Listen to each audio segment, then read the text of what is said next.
Assalamualaikum warahmatullahi wabarakatuh. Nama saya Thayyibatun-Nisa Wahyuningsi dan rekan saya Rifa Nur Farihah. Kami akan menjelaskan materi mata kuliah Filsafat Ilmu dengan judul Memahami Tokoh-tokoh Filsafat Ilmu.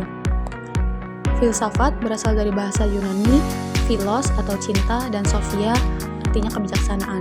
Berarti filsafat ilmu merupakan cinta pada kebijaksanaan. Filsafat berasal dari mitos dan berkembang menjadi pemikiran rasional.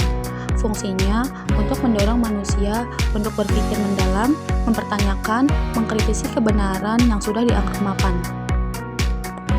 Kita masuk pada pembahasan yang pertama, tokoh-tokoh filsafat ilmu klasik. Yang pertama ada Socrates. Dia dikenal dengan metode maietik, yaitu dialog tanya-jawab untuk melahirkan pengetahuan dari dalam diri seseorang. Yang kedua ada Plato yang berpendapat bahwa dunia ide adalah realitas sejati, sedangkan dunia fisik hanyalah bayangannya. Selanjutnya ada Aristoteles yang mengembangkan logika, membagi ilmu pengetahuan menjadi praktis, produktif, dan teoritik. Masuk ke tokoh-tokoh filsafat ilmu abad pertengahan. Di sini ada Al-Farabi yang mengemukakan teori emanasi yang menyatakan bahwa filsafat sebagai jalan menuju kebahagiaan. Selanjutnya ada Ibnu Sina. Dia mengemukakan bahwasannya alam berasal dari limpahan Tuhan, konsep prime cause dalam filsafat. Selanjutnya ada Thomas Aquinas yang menggabungkan antara filsafat Aristoteles dengan agama. Tuhan menciptakan dan memelihara alam semesta. Selanjutnya, tokoh-tokoh filsafat ilmu pada abad modern.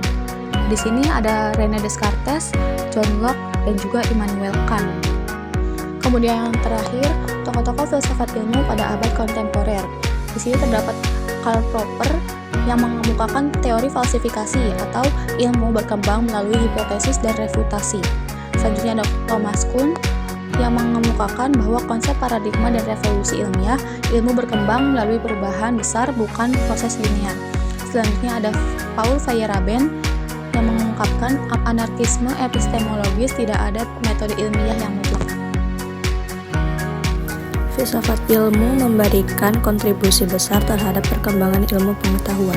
Dari awal kemunculannya, filsafat telah menjadi landasan dalam membentuk cara berpikir ilmiah yang kritis, logis, dan sistematis. Konsep-konsep dasar dalam metode ilmiah seperti objektivitas, verifikasi, falsifikasi, dan skeptisisme metodologis berakar dari pemikiran para filsafat sejak zaman Yunani kuno hingga era kontemporer. Tokoh-tokoh seperti Aristoteles, Francis Bacon, dan René Descartes mengemukakan fondasi metode ilmiah yang digunakan sampai saat ini.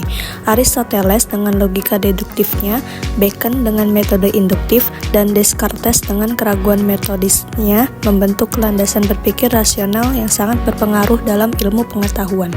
Kontribusi filsafat ilmu juga terlihat dalam penyusunan teori-teori ilmiah. Karl Popper misalnya memperkenalkan konsep falsifikasi, yaitu teori ilmiah harus bisa diuji dan dibuktikan salah.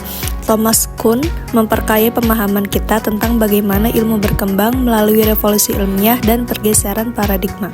Sementara itu, Imre Lakatos menjembatani gagasan Popper dan Kuhn melalui pendekatan program penelitian. Lebih dari itu, pemikiran filsafat juga membawa pengaruh besar dalam berbagai bidang ilmu. Dalam sains, pengaruh Aristoteles terlihat dalam pendekatan sistematis dan logistik dalam memahami fenomena alam. Dalam bidang sosial dan humaniora, Kant memberikan pengaruh besar dengan etika rasionalnya yang menjadi dasar hak asasi manusia dan sistem hukum modern. Sedangkan dalam agama dan spiritualitas, filsafat Islam yang dibawakan oleh Al-Farabi dan Ibnu Sina menyatukan rasio dan wahyu menjadi jembatan penting antara pemikiran timur dan barat. Di era digital dan teknologi, filsafat ilmu tetap relevan. Ia membantu kita menyaring informasi hoax, mempertimbangkan aspek etika dalam perkembangan teknologi, dan menjaga agar manusia tetap menjadi subjek utama dalam penggunaan teknologi. Filsafat juga mendorong pendekatan lintas ilmu dan mengarahkan ilmu serta teknologi demi kemaslahatan manusia dan keingintahuan alam.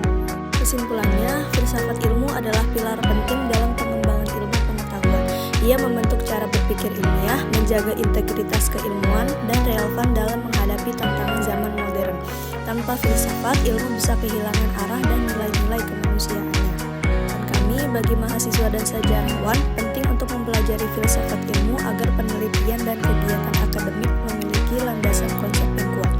Dunia pendidikan juga perlu menempatkan filsafat ilmu sebagai materi penting dalam kurikulum. Bagi masyarakat, cara berpikir filosofis dapat menjadi benteng penanganan manipulasi informasi. Dan bagi pemerintah, kebijakan publik harus berlandaskan ilmu, etika, dan nilai-nilai kemanusiaan. Sekian yang dapat kami sampaikan, kurang lebihnya mohon maaf. Wassalamualaikum warahmatullahi wabarakatuh.